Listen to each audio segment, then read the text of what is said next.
we're going to start off briefly and talk about a couple different things, specifically related to the ongoing situation in Israel-Palestine. Because this morning, I woke up and I did my daily routine and I listened to, NPR. And on NPR, I saw something that I've never seen before. Coverage that was actually attributing fault to Benjamin Netanyahu. Coverage that didn't say Palestinian-run Hamas-run health ministry, but the Palestinian health ministry. That coverage that actually showed that 40,000 Palestinians have been slaughtered over the course of the past 11 months. It was shocking. It was shocking. It almost recognized the humanity of Palestinians. I thought I was personally hallucinating for a second because I'd never seen such anti-Semitic vitriol from mainstream media. As a matter of fact, it would be considered anti-Semitic vitriol in mainstream media to do that sort of coverage literally like a month ago or maybe 2 months ago. So how the f did this happen? How do we get here? How do we get here where mainstream media is literally 8 months too late to the goddamn game here? Netanyahu derailed a potential Gaza hostage deal in July, Israeli newspaper reports. Wow. Wow. Maybe fucking Kamala Harris and Joe Biden can finally see this reality as well. I don't know. Just kidding. They're too invested in lying at the behest of Benjamin Netanyahu. Weird that it took a month to finally get here, but they got there nonetheless. Good. Israeli Prime Minister Benjamin Netanyahu in July effectively spiked a draft hostage and ceasefire deal by introducing a raft of a new 11th hour demands, according to a report by Israeli newspaper Yediot Ahronot, citing a document it obtained. Now, let me tell you something, okay? These guys, Ynet, not exactly a anti-Zionist institution. As far as Israeli newspapers goes, yeah, they're doing news coverage on the matter, as I've said time and time again. Not exactly anti-Zionist, okay? This isn't a local call. This isn't local call. This isn't 972 magazine. This isn't even Haaretz, okay? This is Yediot Ahronot. This is not a Israeli newspaper that is even remotely anti-Zionist. The report lends credence to charges often leveled at the prime minister, most notably by hostage families, of purposely prolonging the war and torpedoing deals for his political benefit. Far-right members of Netanyahu's coalition have pledged to bring down the government should he end the war. No, it's not because they killed enough babies to make CNN report the truth. Don't be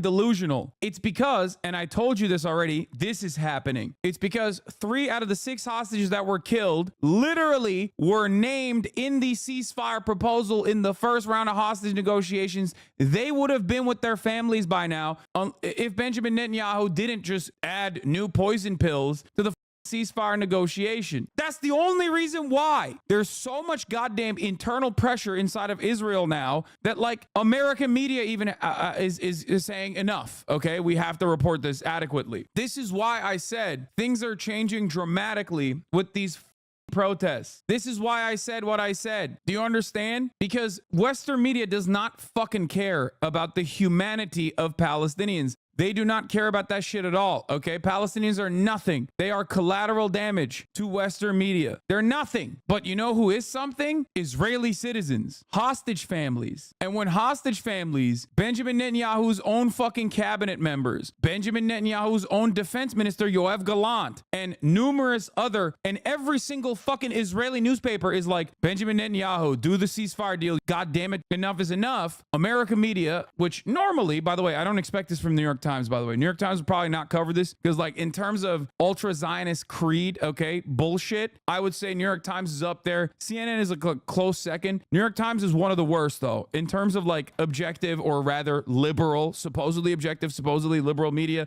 New York Times probably one of the worst in its coverage, like straight up. Okay, so New York Times is going to publish this conspiratorial claim without an ounce of skepticism or providing a single shred of evidence. Cool. Across the United States this spring, Iran also used social media to stoke student-organized protests against Israel's war in Gaza, with operatives providing financial assistance and imposing students, according to American intelligence assessments. Oh my God. There you go. If U.S. intelligence has evidence of Iranian agents posing as students and organizing protests, can they name them? This is a very specific and explosive claim. Yeah. New York Times is literally just doing the exact opposite. Every other outlet is like, NPR is literally being like, yo, Benjamin Netanyahu fucked these deals up, huh? Benjamin Netanyahu sure seemingly does not want to do a ceasefire deal, you know? New York Times, on the other hand, Iran emerges as a top disinformation threat in the U.S. presidential presidential race. That's one of the top. Look at this. U.S. announces plan to counter Russian influence ahead of 2024 election. Iran emerges as a top disinformation agent. Come on, man. Maybe talk about the Israeli protest, dude. What's going on? It's crazy how far they have fallen off the map on this shit specifically. HasanAbi spiritual top disinformation threat. Yeah. I think the subtle but important difference is Israelis don't just want Bibi out. They want the truth. For so long, Israelis were told by the government that destroying Hamas would bring the hostages back, but destroying Hamas and bringing the hostages back are actually two very different things. So there's a couple things. You're not entirely wrong about that.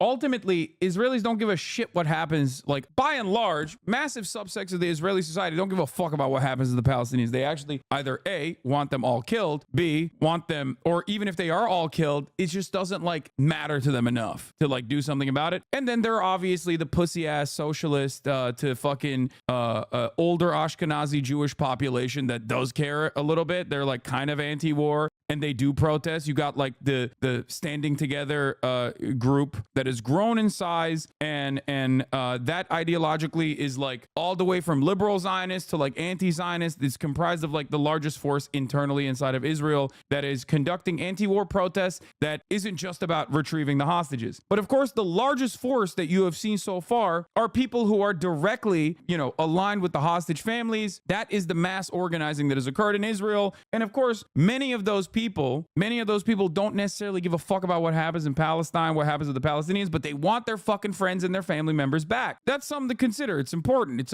You need to understand what the actual motivation is here so you are not led astray. I'm not going to fucking lie to you and act like a lot of these guys care about Palestinians or anything like that. They don't. But it doesn't matter because this right now serves the exact same purpose. If you want a ceasefire, these guys want it too. Why do they want it? Because they want the fucking hostages returned. They want the hostages returned. And that's precisely what's going on here. Now, for months and months and months, I have been screaming from the fucking rooftops about the situation. It is obvious to me and anyone who actually sees the situation in front of them that it's not actually Hamas that's sullying the ceasefire negotiations. It's actually Benjamin Netanyahu, almost personally. Israeli hostage negotiators, former and current, have said Benjamin Netanyahu is sullying the hostage deal. Yoav Gallant has said, his own defense minister, who is literally another person that has war criminal charges in the ICC right now, an application for the arrest warrant of Yoav Gallant is literally about to come down in the next couple of days, probably by Friday. He has said Benjamin Netanyahu wants a military solution to Hamas. It's not going to happen.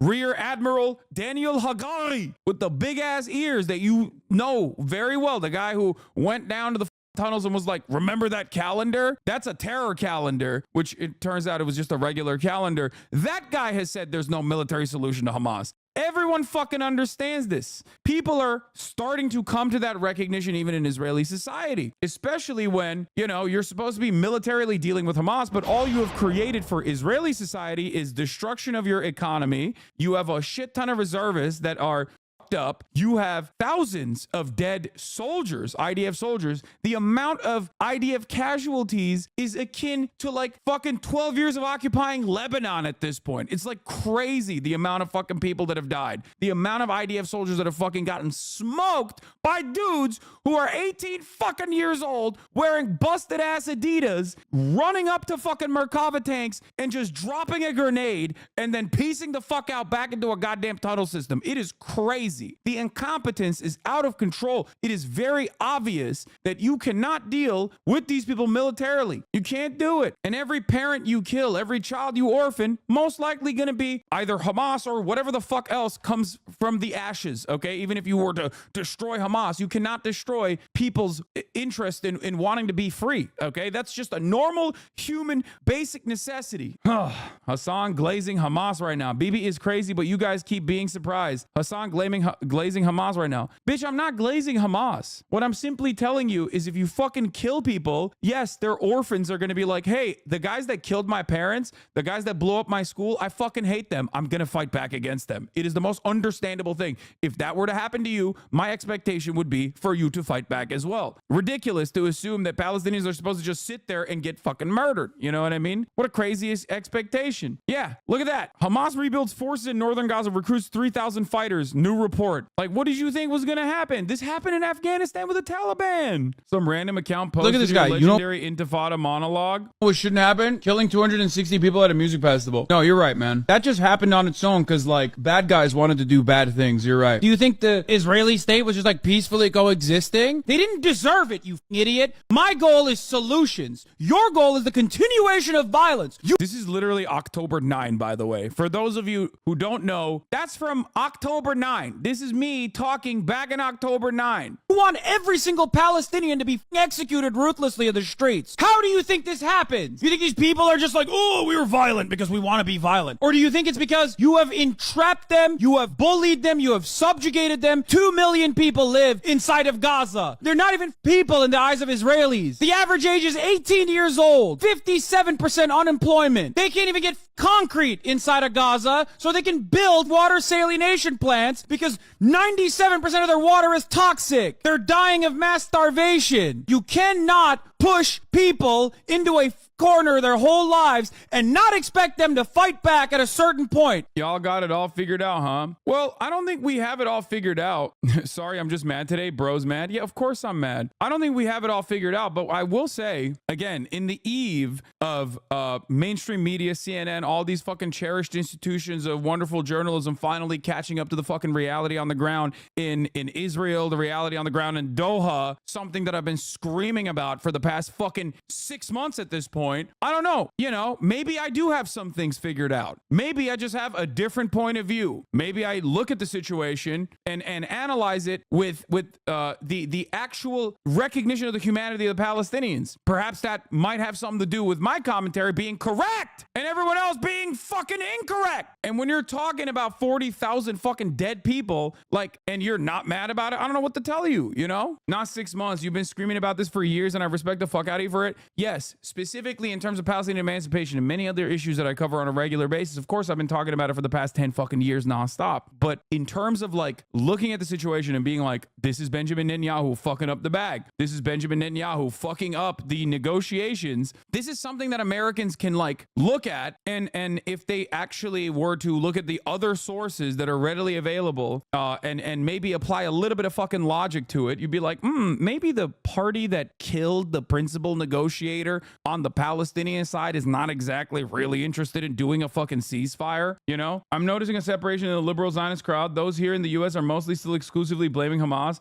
Those I know from Israel are putting it more squarely on Bibi. Do you think liberal Zionists who use Western news will come around? If more shit like this happens, yes, they will, because liberal Zionists in the Western world are fucking sheep. How do you arrive at the position of liberal Zionism? You don't live in Israel. Maybe you've visited one fucking time, but many liberal Zionists have never even fucking gone to Israel. How do you get to that? How do you get to that conclusion? Social conditioning. How can you shake that out? More social conditioning in the opposite direction, in the direction of the truth. That's it. Also, Zionism is fascism, so liberal Zionism is an oxymoronic position anyway, and many liberal Zionists are like very progressive people otherwise, with the exception of Palestine. So of course, for them, you know, it's probably much easier for them to like shake themselves from this like idiotic fucking notion that this is sustainable. So who you voting for, Hasan, if you're so mad and figured it all out? Because Kamala says she's gonna do the same fucking thing. I know, chatter. I know, which is very frustrating, and I talk about it on a regular basis. Anyway, the conversation is changing in regards to BDS, boycott, divestment, sanctions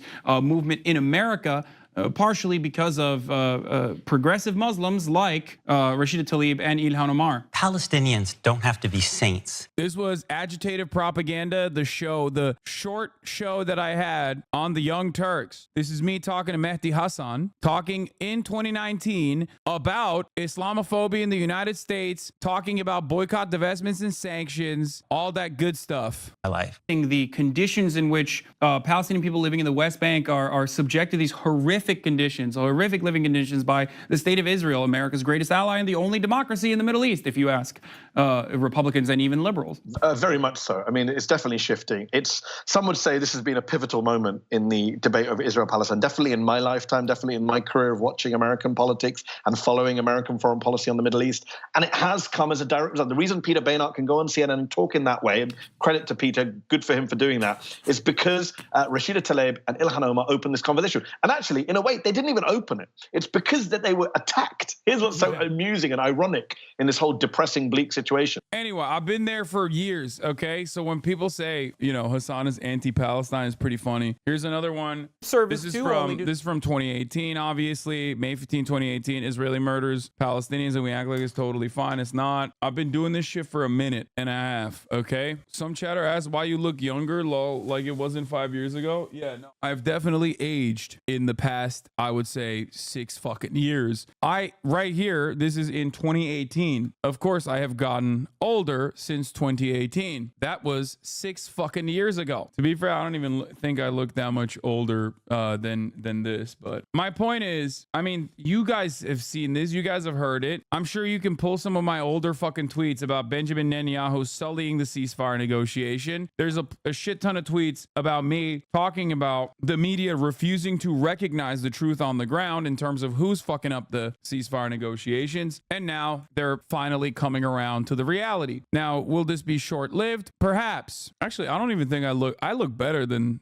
I do back then. Anyway, beyond the fact that like I've been up Western media's ass on obviously uncritically and unconditionally supporting propaganda that is pro-Israel, that outflanks the reality, that completely sidesteps like the wants and interests of like peace at the behest of like the American State Department and their interests in the region. It is a welcome change of pace in terms of like CNN and NPR finally offering a little bit of truth to the matter. Okay. Having said that, however, yesterday the Biden administration said we're gonna give a last take it or leave it style deal to Israel. Now, I looked at that and I judged it by what I have seen from the Biden administration thus far, and I said this take it or leave it deal is probably going to be whatever the fuck Israel puts on the table, and it's just basically saying to Hamas, take it or leave it. And all things considered, of course, Hamas has been taking it nonstop and have been leaving it nonstop. Palestinians have been getting fucking ruthlessly slaughtered in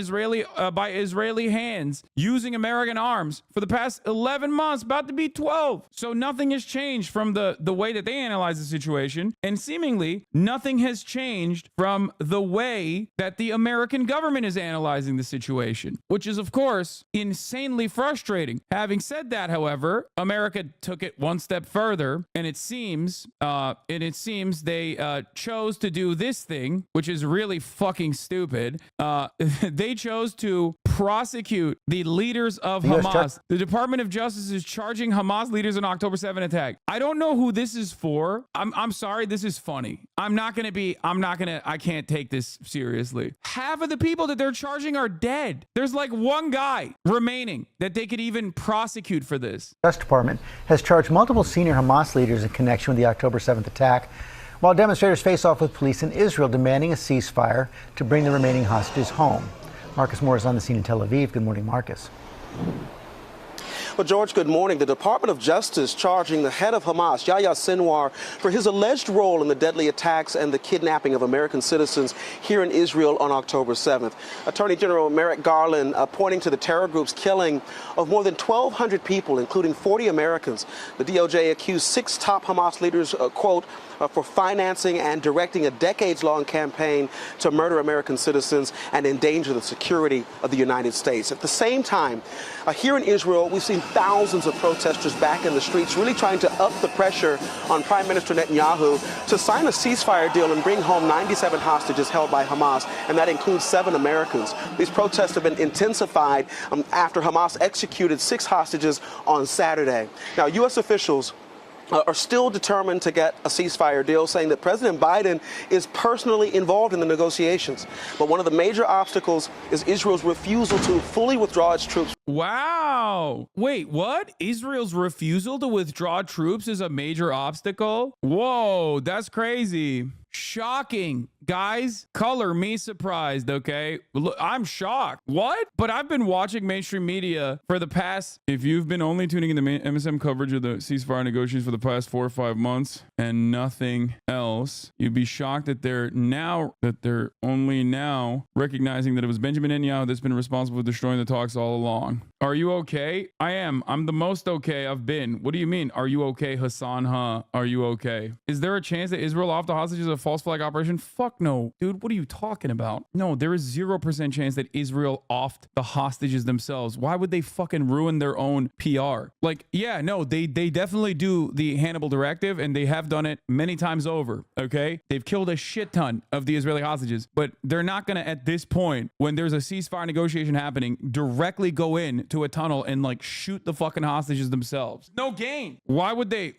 What would they benefit from doing that? They have complete gridlock, complete bedlam in Israel. They had a fucking mass strike. Everyone is directly holding Benjamin Netanyahu responsible for the deaths. Israel knows every time a hostage dies, that puts pressure on Israel, not Hamas. What more pressure could you put on Hamas, dude? What are you talking about? Look at Gaza. That's the pressure on Hamas. That's the pressure that was supposed to force Hamas's hand. What do you mean? It didn't work. It's been a year. You think people can't recognize that, especially when they are closer to the situation? Come on, dude. Walls are closing in on Bibi. Pod Johns have been discussing this before his speech in Congress. New York Times did an expose on full proper history on right-wing fascists, including 1993 assassination of an Israeli PM and direct ties to Bibi's current government, and now CNN and NPR. The tide must be shifting behind the scenes in the State Department. When you lost the libs, you are cooked, Bibi. No, the tide shift has always been there. Okay, virtually every fucking employee of the State Department knew exactly how Israel was going to retaliate. No, don't say copium. Don't say copium. There is two different mindsets within the State Department. You have ideologically minded zealots, okay, who think business as usual on Israel. Let him fucking pummel. Let him keep going. It'll be fine. Then you have the other people who are like a little bit more sane, who want the continuation of American imperialism, who look at the situation and go, yeah, we can't let Israel do this because it is destroying the rule-based international order, like it is, which never really existed, but like it is destroying the argument that we could even craft or conduct in the Western world to claim that we care about this sort of thing. It's done. No more American soft power. It's destabilizing the region far too much.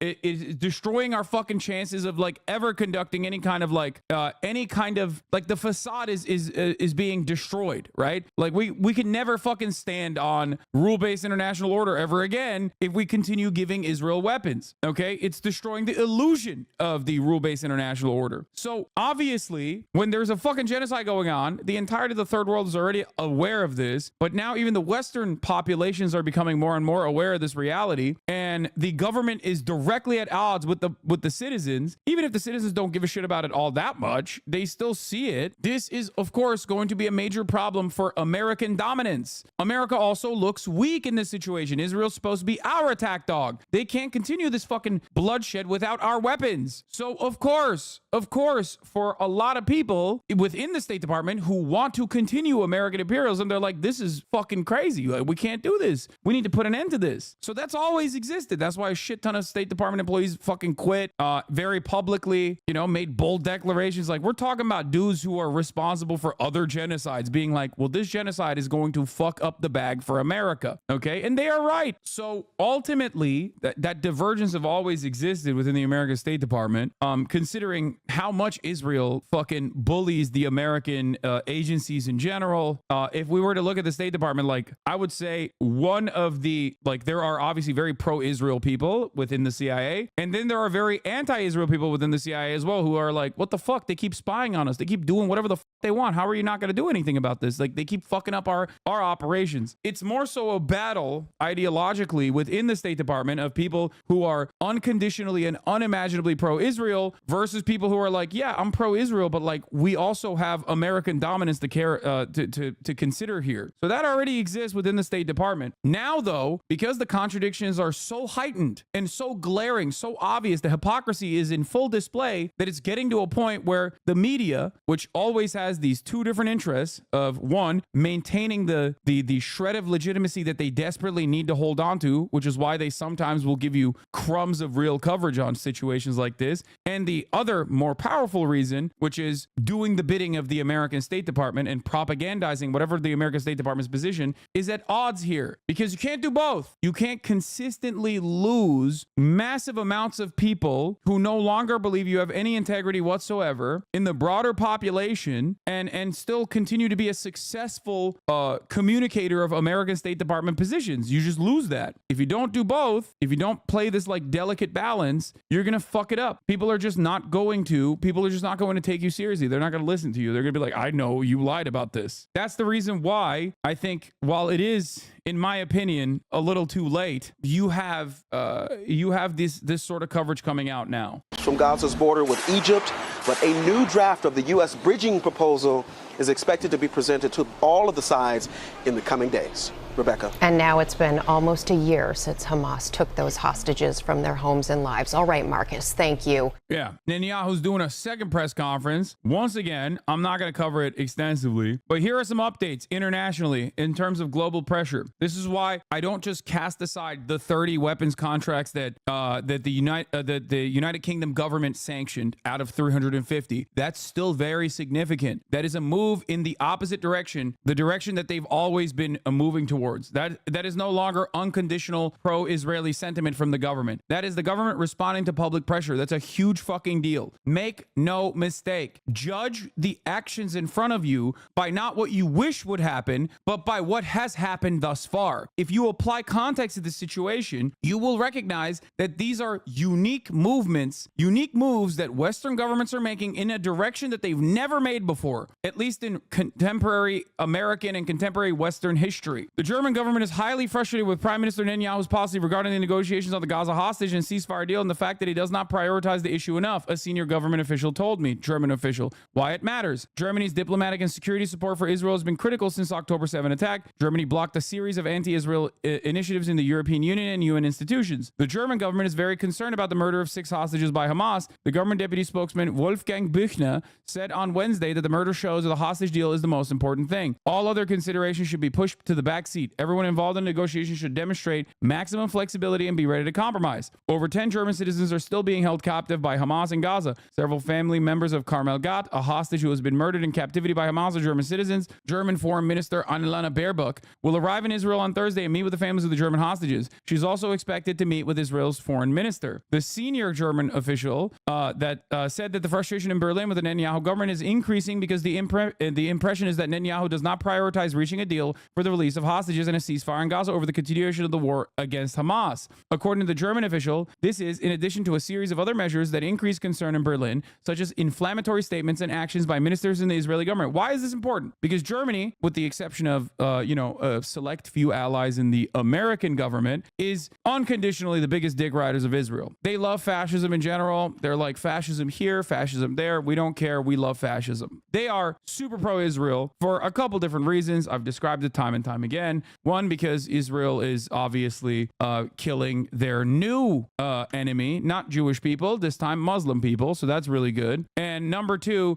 they get to talk about how, they've learned their lessons from the Holocaust. They didn't. And that it's actually Muslims that are the biggest anti-Semites, not the Germans, not the Nazis, right? So it's great. It's like a great opportunity for them to basically demonstrate a guilt transfer to the Arabs somehow. Do you think Israel being a critical counterintelligence threat to the U.S. contributes to our unwavering support? Amid bids to release Jonathan Pollard, I mean, guys, Jonathan Pollard is a great fucking example of this. This is why I'm saying that the CIA, there are people in the CIA who fucking hate Israel, okay, for understandable reasons. This is why I said there are people of two different minds here. You have the unconditional dick riders of Israel within the American State Department, and you have the people who are like, dude, what the fuck are we doing? The hilarity of Israel is, like, even during the fucking Russiagate shit, which Felix loves talking about, like a big chunk of the foreign interference that we actually intercepted was coming directly from Israel. And then we were like, oops, maybe we shouldn't talk about this stuff all that much. You have to understand, Israel absolutely plays a role in the American elections in very obvious, publicly open ways like AIPAC, Kufi,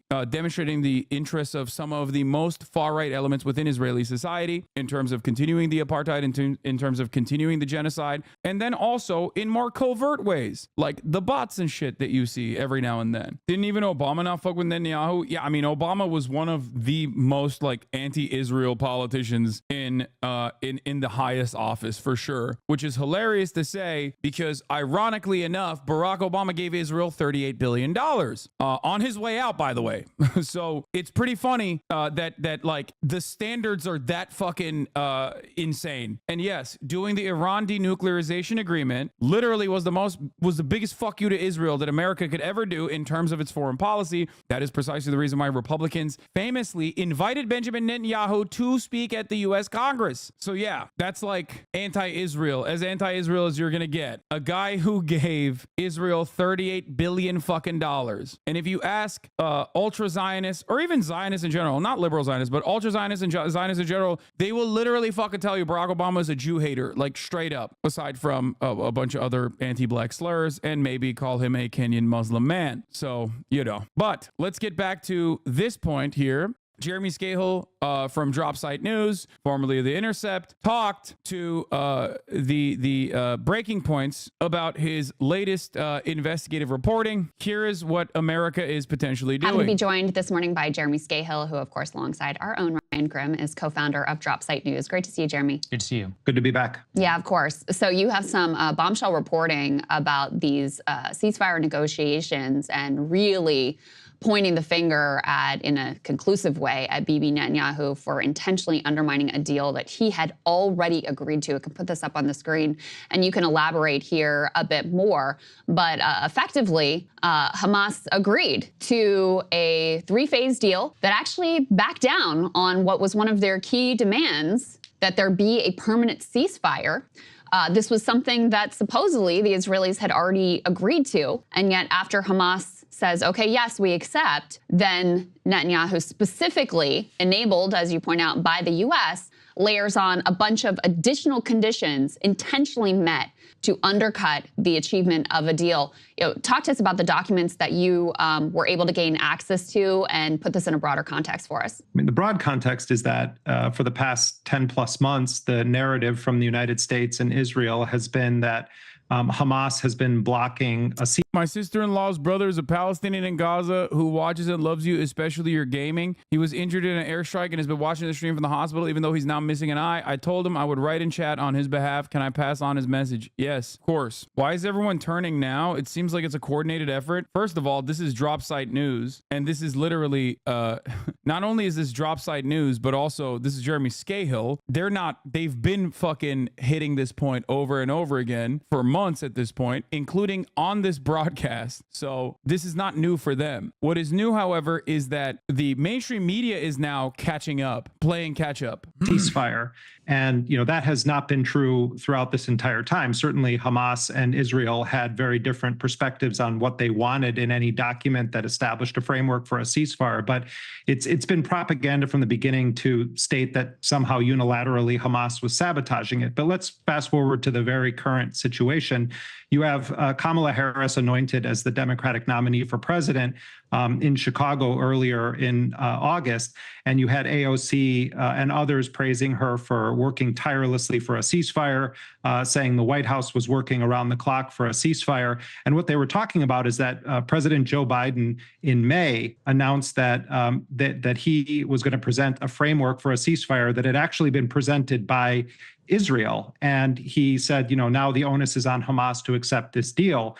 And what that framework essentially said was that there would be three phases. And in the initial first 6-week phase, there would be a large exchange of captives. Many of the civilians that are being held by Hamas inside of Gaza. There are also some that are classified as in a humanitarian category. One of those we understand was Hersh Goldberg Polin, the dual U.S.-Israeli national whose death in Gaza was announced on Sunday. He said he beefs with you and Austin is his favorite and always makes him laugh. He loves Kai's curly tail. And he said Marat reminds him so much of his uncle who used to be a mechanic before the war. He says his favorite people emoji is sludge. And if he ever meets you who wants to play basketball, his name is Ayub. He's been a fan since 2020. God damn. Hopefully one day. Why didn't the dude say it himself, doubting the chatter? I don't know. Maybe because he's in fucking Gaza in the hospital currently. I don't know. That could be part of the reason, don't you think? Also, it's not that far-fetched. I directly talk to people in Gaza fairly frequently. So this might come as a surprise to some chatters, but there's probably people in Gaza right now watching. There's also Palestinians here that don't live in Gaza, but either A, live in the West Bank or live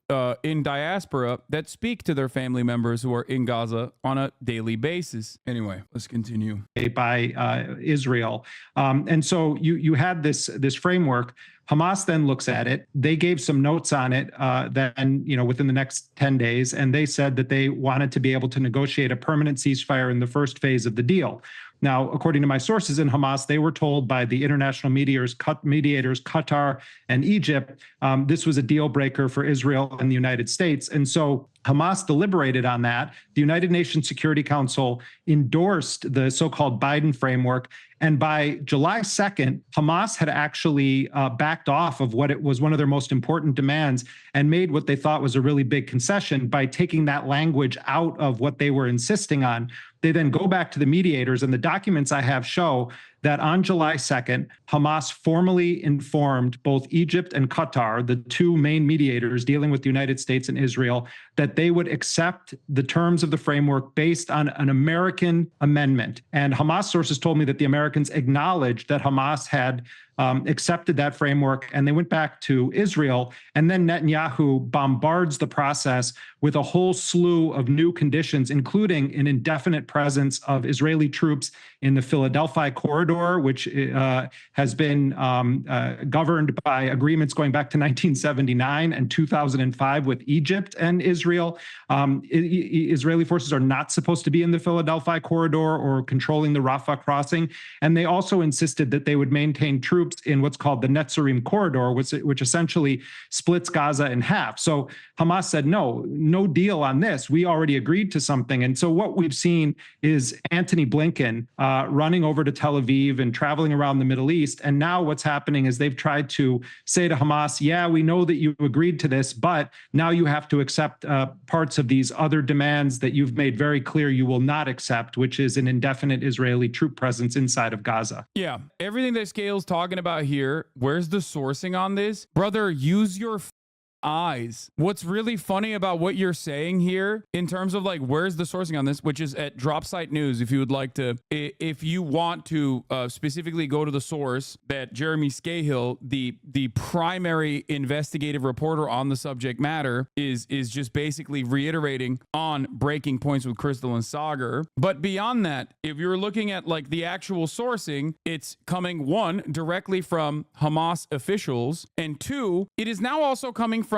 Israeli newspapers like Yediot Ahronot's latest reporting that shows that it was Benjamin Netanyahu that was sullying the deal since July. Qatar said that too. Yeah, the person that conducted this investigative reporting is not just some random fucking dude. He is one of the most important and well-recognized, award-winning investigative reporters of our generation. One of the best journalists of our generation. A government source closely involved in Netanyahu's coalition, Benjamin Netanyahu, decided some weeks ago that he does not want a deal, and when it became possible, he got nervous, and all he did all he could to torpedo it. This is from Haaretz.com 7 hours ago. The dominoes are falling. Do you think that this is the first stage of Bibi's undoing? This is a lot to get caught red-handed with. Nothing will change unless American government, like people in the highest positions of power within the American government that currently are unconditionally pro-Israel, respond to public pressure and change course. This entire thing changes overnight with ease. That phone call has not come for 11 months at this point.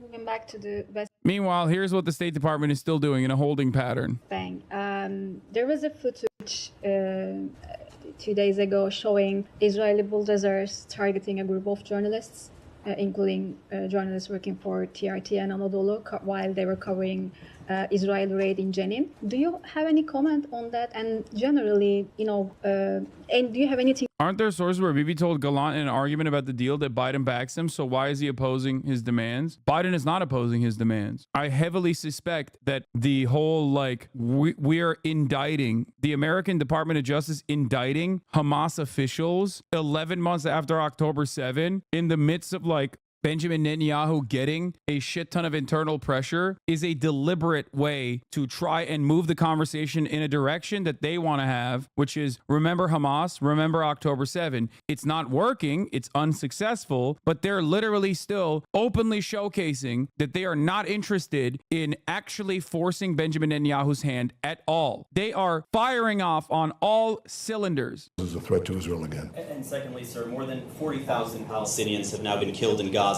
a majority of whom are civilians. And these numbers are from the Palestinian Ministry of Health, but they are backed up by the United States, by international organizations. Humanitarian conditions in Gaza have degraded so much that diseases like polio and hepatitis A are now spreading. We have seen countless children be orphaned. We have seen countless mothers lose their children. How much is too much, sir? At what point is it time to end this war? Well, we'll end the war when we achieve our war goals of making sure that Hamas can't repeat such atrocities. But we're fighting this war in a just war with just means. In fact, with means that no other army has ever fought.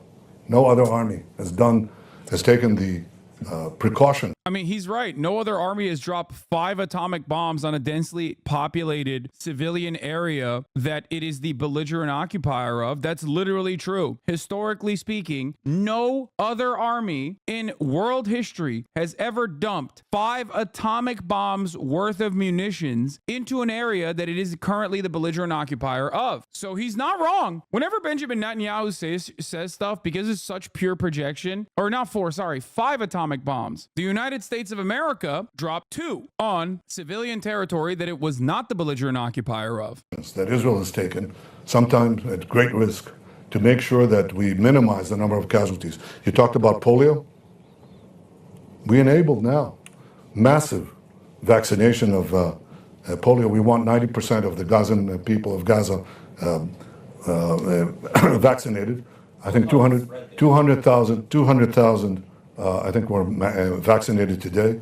We've put in 1 million tons of food, 1 million tons of aid, 700,000 tons of food. That's unheard of. We've taken... He's like, we're fucking killing them, but sometimes we give them food too. Yeah, it's 11 months, man. It's 11 months of genocide. Of course. You know how bad, it's bad when the density of bombing is worse than Cambodia? Holy shit. Anyway, yeah, war criminal running the fucking war criminal show, the war crime show. Doesn't seem like he's going to change course, but why should he? Because the American war criminals could actually change his trajectory dramatically. Now remember this, chat. I've been saying this for quite some time now. Blaming all of the evil here on Benjamin Netanyahu is the exit ramp. It is the liberal Zionist exit ramp, and it's been there as an exit ramp since October 10. America is so far removed from the reality and so uninterested in putting an end to this bloodshed that they won't even take that exit ramp when it is beneficial for them electorally. Remember this. When all is said and done, Benjamin Netanyahu will be remembered as a monster. History will write about him as a monster, a singular force of evil. But we who have witnessed these actions from the Israeli government know better. People will write in history books as though Benjamin Netanyahu, this corrupt tyrant, took over Israeli society and forced Israel's hand into achieving such unimaginably bloodthirsty goals. Straight up, it will be the exit ramp for those who unconditionally supported it to turn around and say, oh, it's just him. It's just Bibi. He's the one doing this, as they fucking championed it, as they either turned a blind eye to the atrocities or enabled it or directly supported it. Just remember that. What is shocking to me is that the American government hasn't even pulled that ripcord yet. At a time when there's an upcoming election, at a time when there is massively positive consequences in terms of like self-preservation, bloodless, cold, calculated electoral analysis. I'm not talking about the morality. I do not think these are moral people. I'm not talking about being anti-genocide on principle. These are people who do not care. That much is clear to me. I'm talking pure bloodless calculation for the upcoming election. It is crazy. Anyway,